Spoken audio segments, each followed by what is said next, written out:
Christopher, I want to say thank you for this conversation before anything. And I would like to start by asking you about the cultural similarities between Brazil and Africa. Uh, as any kind of arts or arts exhibition, museums are an important part to maintain heritage, for example. So, what can you tell me about this topic of culture, the similarities of culture between Brazil, Africa, and how can both regions be more connected through this?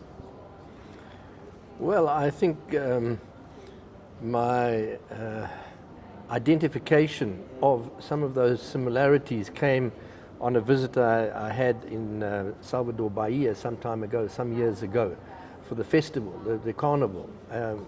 And there were two groups of dancers. And I watched the one group of dancers who were Angolan. And then I watched a Brazilian set of dancers. They were doing the same dance. Of course, there were some modifications, but you could see that that was the influence that came from Africa. So I think those connections are obvious in those sorts of examples. And I think my love of Brazil has grown on my various visits here. I think that the manner in which people interact, the manner in which that culture is projected, has echoes in my country. And I think that those links are there, and I think that the opportunity to be part of the Brazil Africa Institute and this event speaks to how important those kinds of discussions and relationships can be.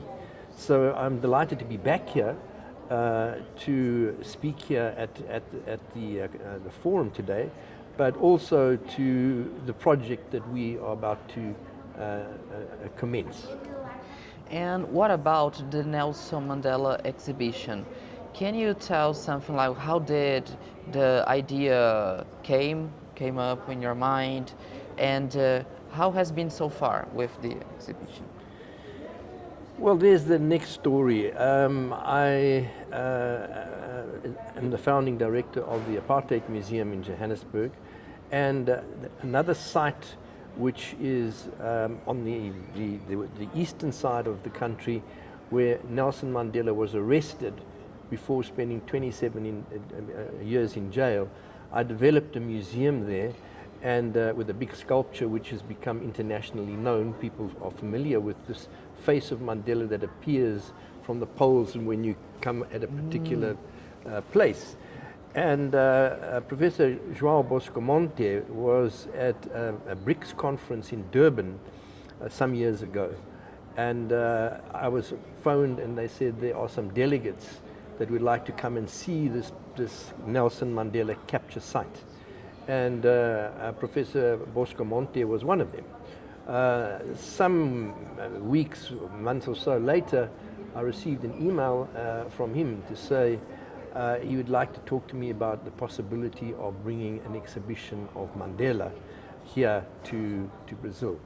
And I did that based on an exhibition which is in the Apartheid Museum on the life of Nelson Mandela. So we brought that exhibition to Brazil, we opened it in Fortaleza, and then we took it to Brasilia.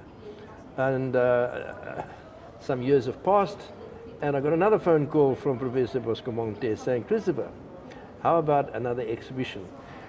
He and I were sitting in Rio and having a dinner while I was here, and I got a message on my phone to say Nelson Mandela had died.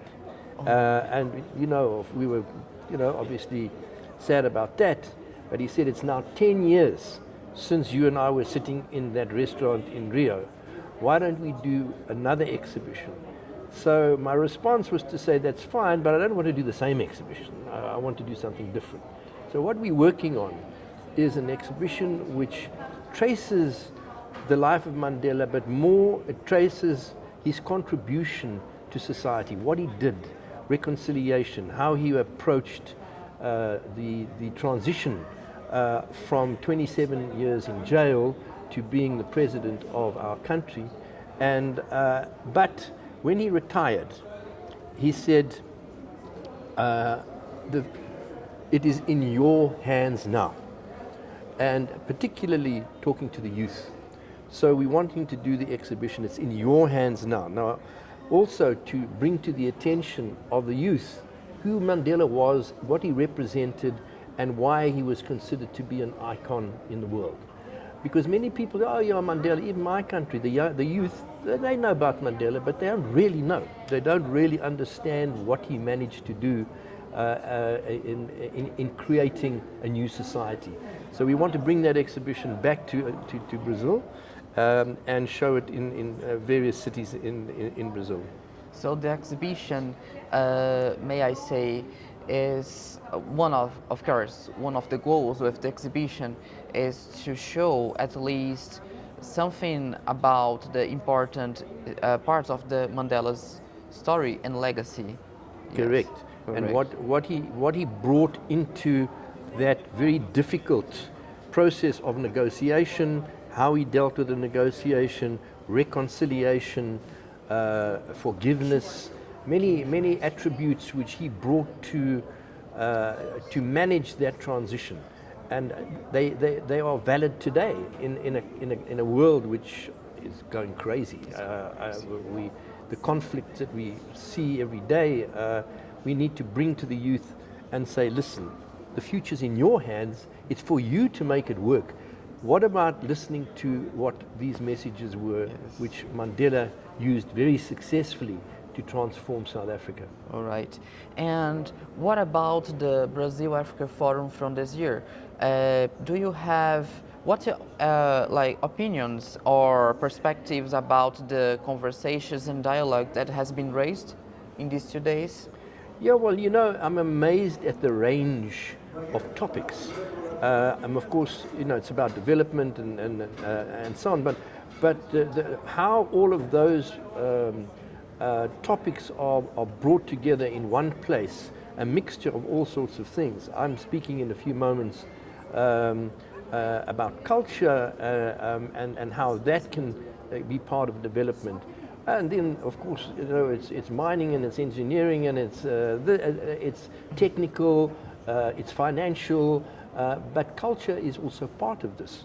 And so I'm very excited that that has been included in Agenda. in agenda and these discussions. All right. So, Mr. Christopher, I thank you for this moment of conversation, and also thank you for your presence here in the forum, because I do believe that this is a space for the future, to discuss the future. And we need as much as possible persons here from